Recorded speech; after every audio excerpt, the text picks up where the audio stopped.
we have determined that in Africa, our principal problem is leadership. Everybody likes saying, oh, but Africa this, Africa that. Actually, no. Our problem is much simpler than any of you think. Much simpler. And so I'll spend about 25 minutes talking about our problem and what and why we are engaging high schools and universities, because we want to bring about a paradigm change at your level. And there's a reason for that. And the reason is actually quite simple. And some of the things I'm going to say today are going to be very challenging to you. And if you don't think that they're true, ask me questions. Ask me why I think they're true. Ask me why I believe in what I'm saying. Challenge me with anything you want to know. Don't take what I'm saying as gospel. I just came to engage you in a discussion. And the reason I'm engaging in that discussion is I told Gabriel a year ago that in AYLF we're changing gear. You've invested, you exist. You are flourishing. Now, we want you to become the dream that the early investors in AYLF had dreamt. And I'll tell you why. I am an example of why Africa is what it is. And it's pure statistics. Pure statistics. You can be told lots of stories about why it's this way, but actually it's statistical. Nothing very difficult about the statistics. They are very straightforward. My father saw a preacher in 1935. He was 11 years old. He had not seen a white man. He saw a preacher who was preaching the word of God. And what he liked about the preacher was wearing some very striking clothes. It's the first time he had ever seen a suit. And the preacher was singing lovely songs. At least he thought they were lovely songs. And he called his brother, who he had left with the goats, and told his brother, come and see. And they looked at that preacher, and he told his brother, let's go to school.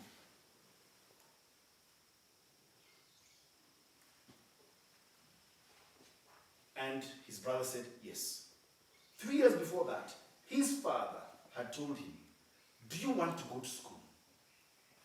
And he had said no. Because at the time, school was for sissies, it was nonsense, it was far away. It was over 30 miles away. And so he had said no.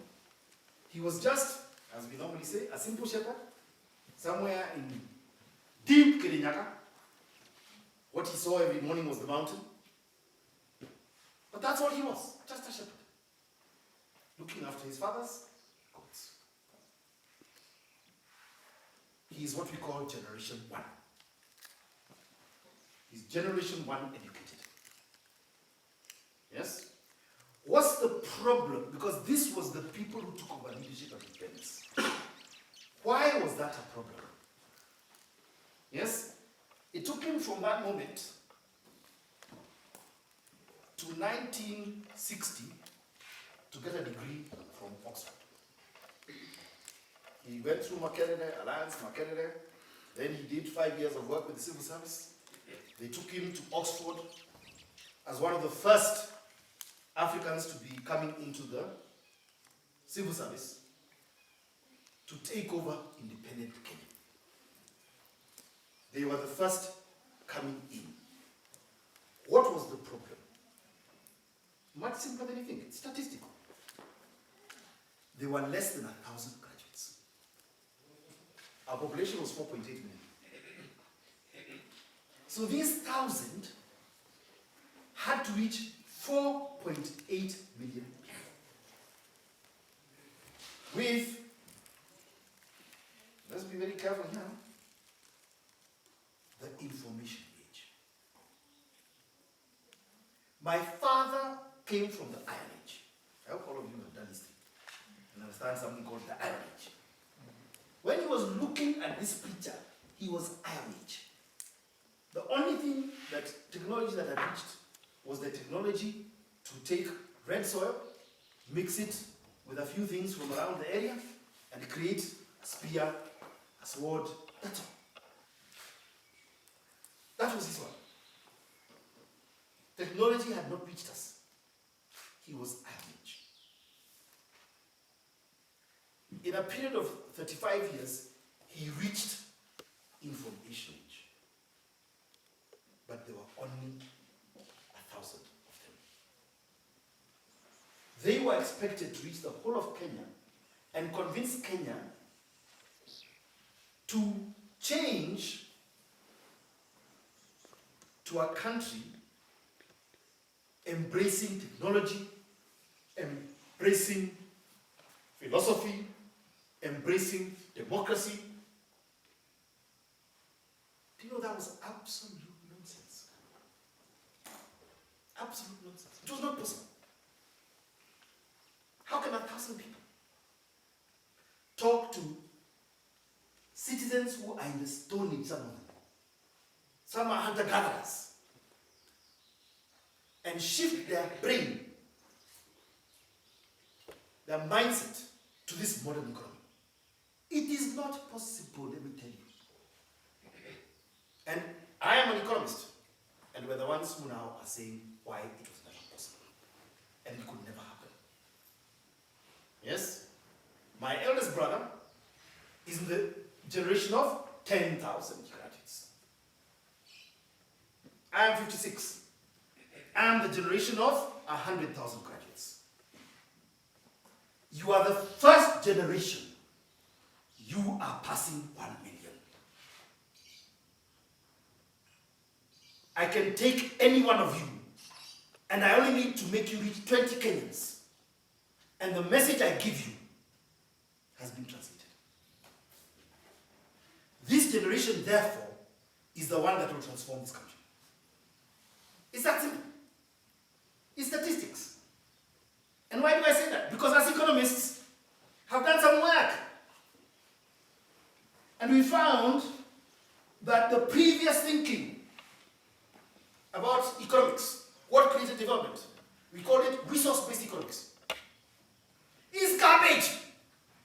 Because the richest country in the world, DRC, has every resource you'd ever want.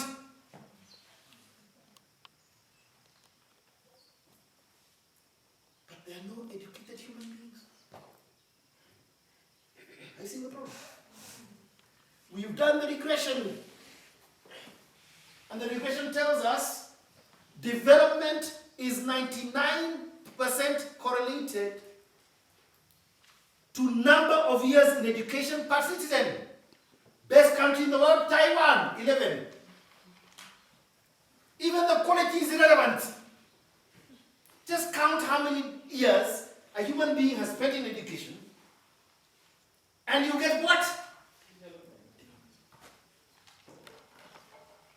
There's no trick to it. It's not your skin color. It's not that you went to Oxford. No. It's how many of us are being churned out at tertiary level. Because they're the ones who then go home and say, hey, mommy, hey, we have to be more time. Mommy, take a phone.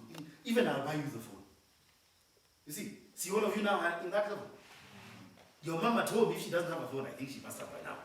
But if she doesn't have a phone, you're in there with your relative. No, get mommy a phone. You need to send her a person. She has hit the information age. This is the first time that is possible. that every Kenyan can be reached by their children. In Lodwar, in Lokitaun, Mandera, whichever part of this country can be reached by you guys. The first generation passing 1 million graduates can reach every Kenyan. And you are educated. We call that human resource-based development. Yeah? And guess what? Because I also preach a little bit. So I must preach a little bit. Yes? It coincides with what we're told in the Bible. Yes? That let us create him in our likeness. Let us create them. Male and female. By the way, for all of you, and some of you may not be religious, I'm not saying that. I'm just saying for all of you, that statement, 2 verses, Genesis 1, 26 and 27, remember them. Yes, because they contain 3 truths that for you will allow you to become the leaders who transform this country. Truth number 1, you are an image bearer. Yes? And therefore co-creator of the living God. Yes? Let's just talk about it scientifically. Let's forget about the Bible for the same week. Scientifically, what am I saying? That you naturally, left to yourself, if I threw you all out of this place and said, in the next 1 week, come back with something you've created, every single one of you will create something. We call that sentience. Yes? But from the Bible, we call it image bearer. You bear the capacity to create. And so, as economists, we change another thing. Yes? We change this concept, yes, that we learned from Karl Marx, and that economics is about how you divide the cake. And we say, no. Economics is about the image bearers creating cakes. So image bearers find ovens, ingredients, and make cakes. So an image bearer can create 30 cakes a day. We call that concept abundance. Abundance theory. It is defined by an equation you all know. E is mc squared. There is no resource envelope. There is no defined scarcity. If by exploding an atom I can destroy this entire area, how does scarcity become relevant? There's no such thing. Do you know what is scarce? Image bearers. Educated. Yes? What does that mean, my friends? It means that the country which is going to be the biggest economy in the world in 2030 is which country? Image bearers, 1.4 billion. China. Number 2 country, India. Yes? Demographics. What's going to happen in the next 10 years? In the next 30 years? Guess what, guys? Europe will have 450 million people. The Americas in total will have 1 billion. Southeast Asia will have 5 billion each. Africa is second, 2 billion. So you're going to be in the continent with the second biggest economy in the world. That's your birthright. And your birthright can't be stopped now. I realized this when I was trying to think, how come there are so many Kenyans? Do you know it's my parents who did it? You guys are not, you're of no consequence. Yeah?